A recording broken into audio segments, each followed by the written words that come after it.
By wasps. Hi guys, welcome back to my channel. My name's Philip. Have you ever met me already? My job as a counsellor and a psychologist is to help you with all things mental health. Remember to like this video and subscribe to see plenty more to come. I've been asked by so many people to discuss a Netflix show called Sex Education. And this isn't a show I've even seen before. So I thought what I'd do is react to this show.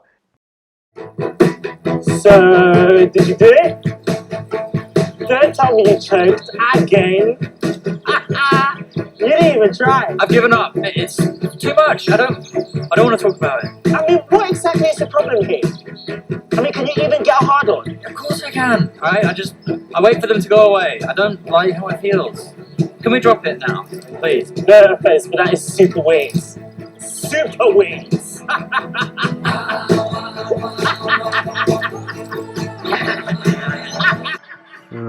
I mean, even in that, the judgment of not being able to keep an erection means that he's being, joked about and laughed at. What is masculinity? How are men or boys expected to act? And what are women expected to be in the bedroom too? This sort of uber sexual person to satisfy a man and satisfy themselves. And this is a clear example of how we're expected to be in terms of sex. Rather than looking at what we want and how we want to connect to ourselves sexually, we've been told by the media, by pornography, by our friends, everyone to say this is how sex should be. And that's not right. We could take this away from sex for a second and think about this in life in general, because boys are expected to like video games and action and war, whereas women or girls are expected to like makeup and dollies and things like that. And really, it's not up to society or anyone to tell us who we should be, no matter if we're a man or a woman. It's about understanding yourself and what you like personally.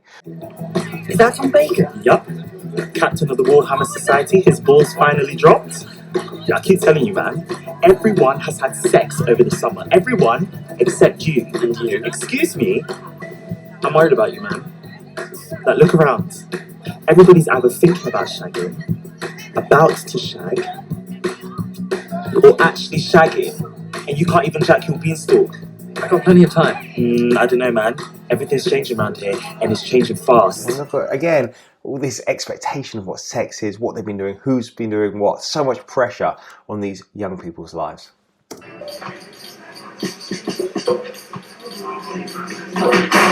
Hi, Adam. Good summer. Shut the fuck up.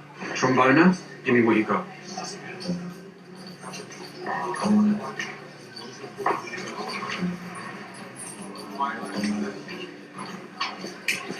What's in the bag? My lunch. You know that because you always eat it.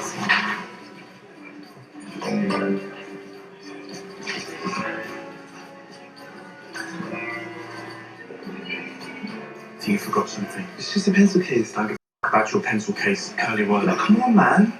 Not my curly whirly. Give me that curly whirly, or I will break your face.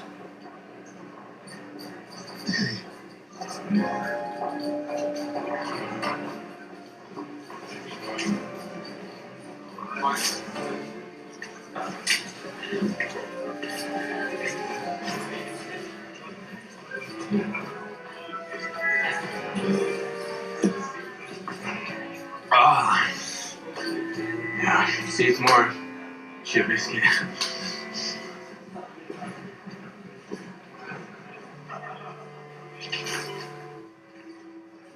Bullies always have a motive, and if you see in that scene, you expect the only motive to be the fact that he wants his pat lunch and some money.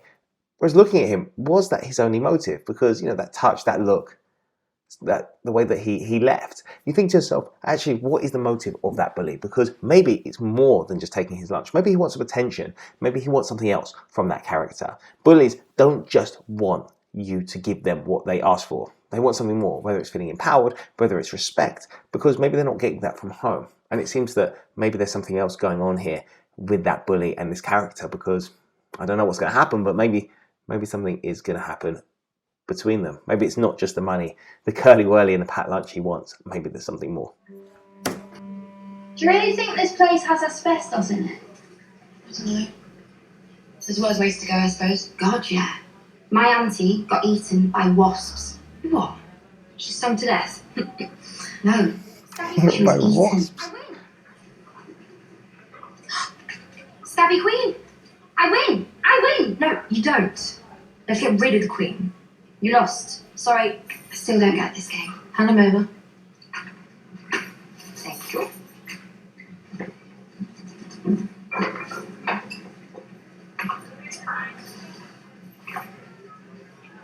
How's it going, Nobzilla? He can't come. So the other night, we're like going and going, and I'm losing my shit. And I, Reached the summit. yeah. Well, he, slipped and dropped the yogurt. No, I wish. He faked it. You sure? I don't know what I'm doing wrong. Maybe he was nervous or something. Ruby and Olivia think I should dunk him. He says he's bringing down my social status. But the thing is, he can be really sweet when nobody's watching. Don't know why I listen to these dickheads. If you like him, do what you want. If you like it, do what you want. That really sums up exactly what we should all be thinking about when it comes to sex. It's not about what other people expect of us, our social standing. It's just about connecting to people and understanding what you want, what they want, and growing together. They're looking for me. Thanks for the game. No worries. And the chat. Oh, and don't worry, you were never here. Ta-ra, lad. See you later, pet. I mean, even the social standing, when it came to that conversation, she couldn't be seen with her because they're not allowed to be friends based on social standing. And it's interesting thinking this whole episode has just been about how sex gets interplayed in terms of the way that we are socially, and also what it means for us in terms of our identity, and also the fact that you can't be with other people of a different class and a different, you have to have sex with people of the same sort of standing as you, and if you are, then if you hang out with them, then your social standing comes down. This should have no impact on the way that you are and who you fancy. But it seems like in this environment, in the school environment, and also in terms of society in general, this is what we're all having to go through when it comes to who we are sexually.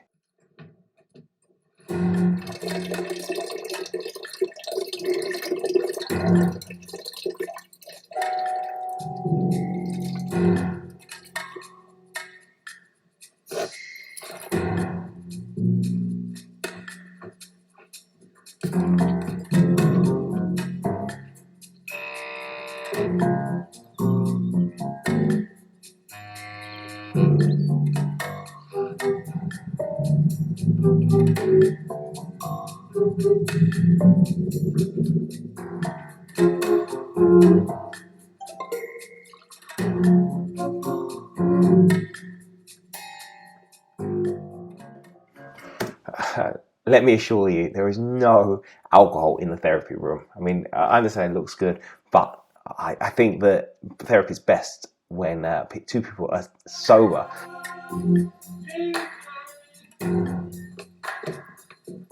Adam?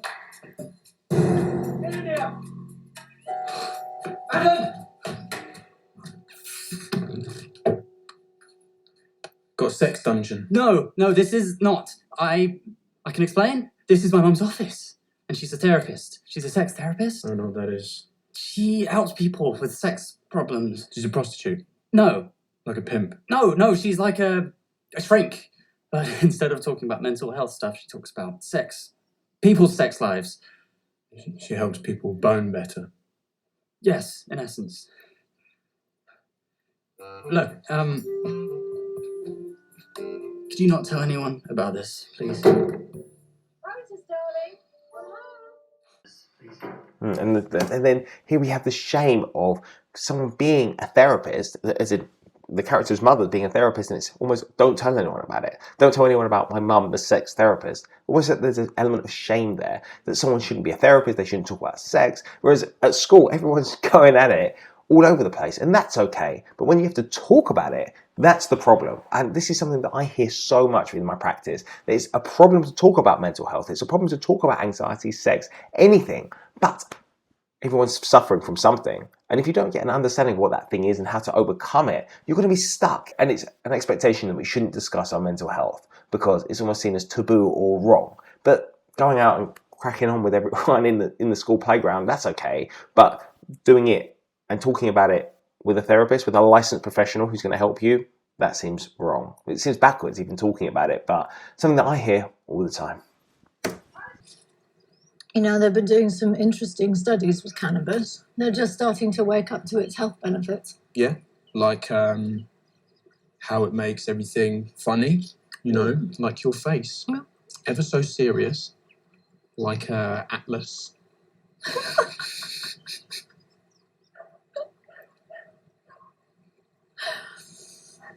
However, it has been linked to early onset impotence. Oh, Jesus Christ! Don't have a problem with that. What makes you think I've got a problem with that?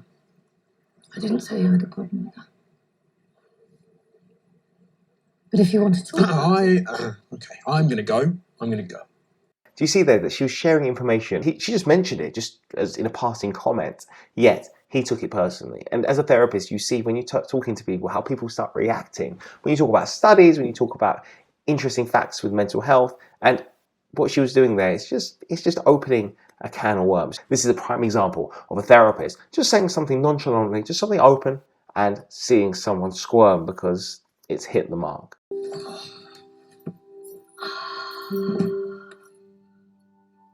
sweetheart,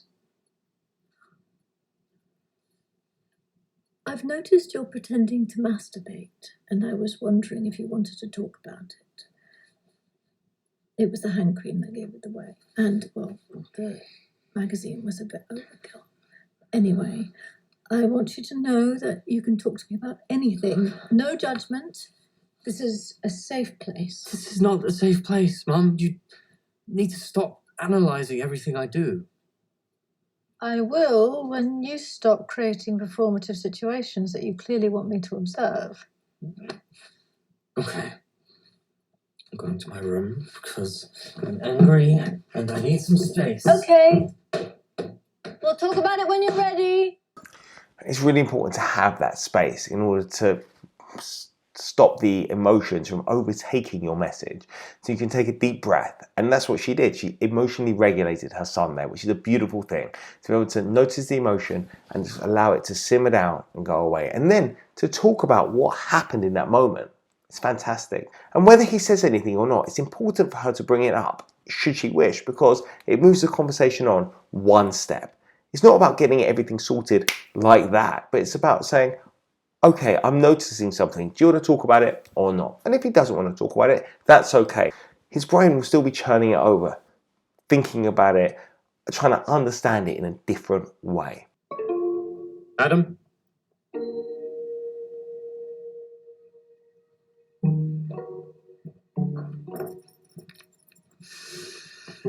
You're 5 minutes past curfew. Sorry, Dad. Lost track of time. Don't let it happen again. You know the rules. You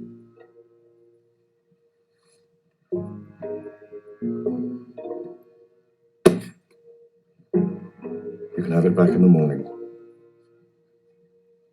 Now, rules are important, but how about a bit of conversation and connection as to why he was 5 minutes late, and why is it that there's all this stigma and this pressure to be on point all the time without any sense of communication about what's going on? There could have been a really big problem that he was facing, but he wasn't allowed to have the freedom to be himself and to be honest and emotional with his parents and just to tell them what his needs are. Going back to why maybe he finds it hard to perform, and thinking about that, not being able to connect with other people on that emotional level. How's he going to connect with someone sexually if he's not able to connect to himself and his parents and everyone in that emotional environment?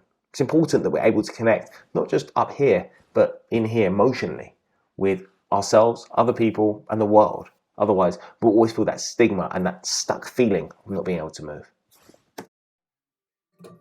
How did you get in? You've got to go.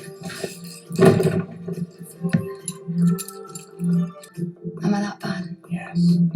No, I meant no. I got confused. I don't know why I bother. Well, leave out the window. Look at that, the amount of pressure on this poor boy that he's not allowed to enjoy himself, not allowed to be free. He's just been chastised by his dad. He's just been told off by his dad for being 5 minutes late. He's just been told off by his girlfriend for not being able to perform when she asked for. It's just this constant pressure on him all the time. No wonder he takes it out on other people at school where he feels able to. Thinking about why it is bullies are bullies, understanding that it's not just about getting that thing that they want in that moment, that money or whatever it is. It's about going, what's going on in their lives to make them feel that they have to act out in that place? Because maybe he hasn't got the freedom to be himself anywhere else.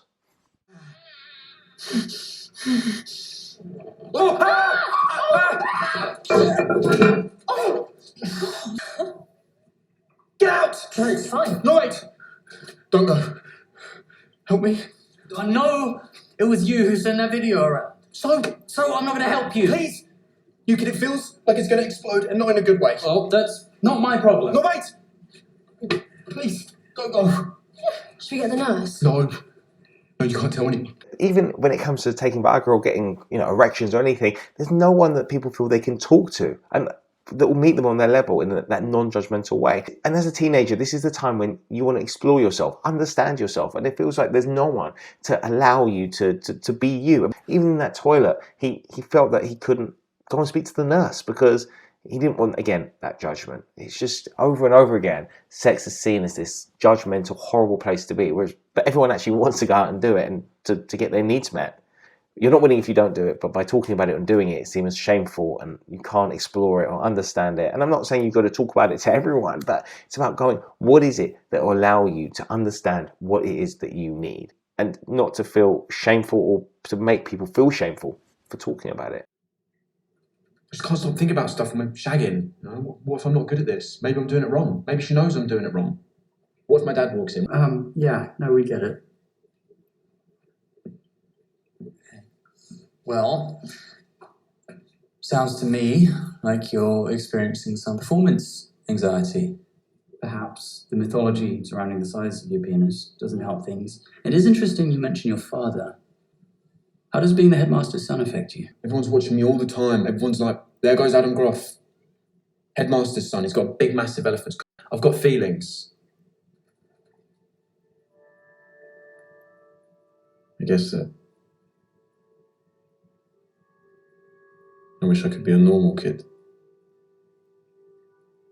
Being the center of attention, not being able to relax, be yourself. It's, again, this sense that just think about that in terms of anxiety, stress, tension. He's not able to be himself because he's always got to perform to this standard, whether it's because of the size of his penis, whether it's the size of his expectations being the headmaster's son. Why can't he just be free to be himself?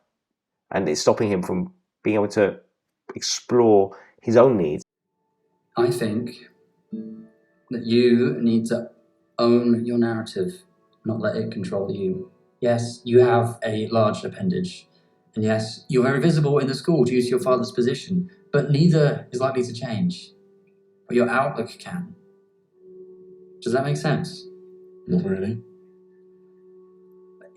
It shouldn't matter what anyone in the school thinks. You are who you are. Don't let anyone take that away from you.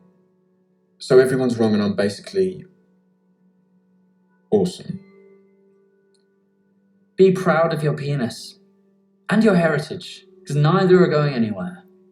You should work with what you've got.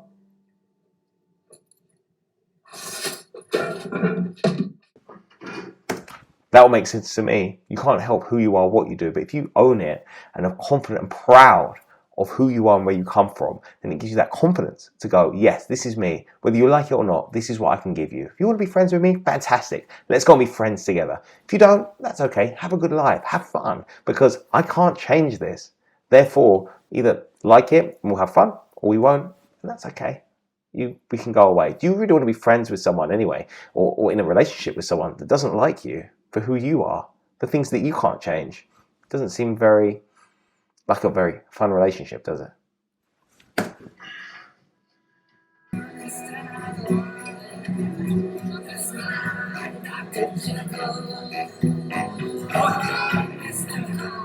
Can I have everyone's attention, please?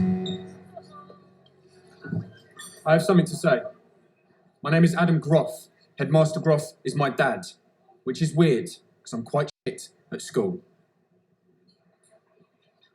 And this is my dick.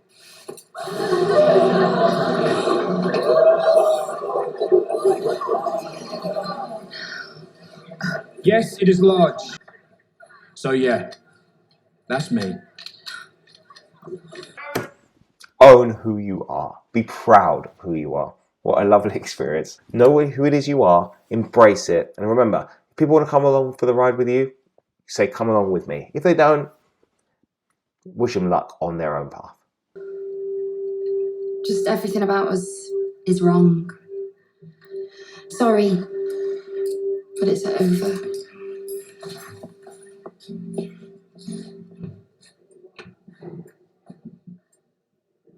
Do you have any idea what you have done?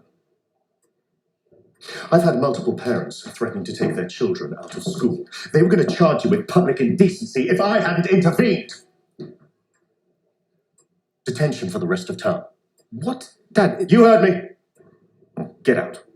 Oh, goodness, the shame, the guilt, the remorse. You know, he's not allowed to be free to be himself. Okay, but maybe he shouldn't have dropped his trousers in the middle of assembly or in the canteen. But still, where does he get to be free? When it comes to his father, he's not able to have a conversation with him because his father just tells him how he made him feel. But how about his son? How about understanding and talking to him and saying, what happened there? Why did you drop your trousers in the middle of the school canteen? What's going on for you? How are you?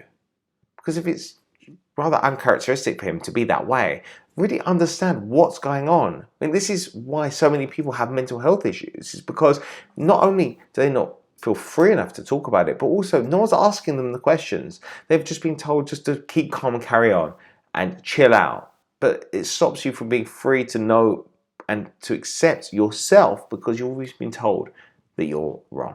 And do we see there that he's just told his son that he is wrong for being him? What's to stop it happening again?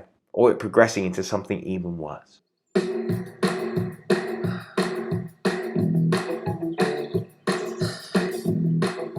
Mum, Yes, darling? I can't masturbate. Sweetheart, I'm glad. I can't masturbate. I don't want to talk about it. Dealing with it on my own. Thank you for telling me. One step down the line.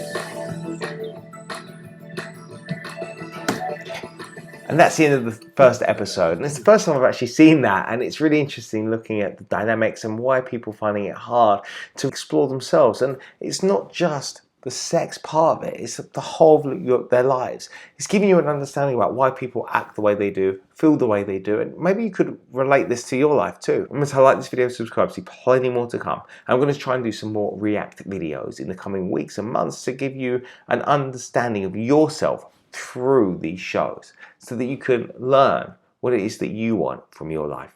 I look forward to seeing you next time. Take care. Bye-bye.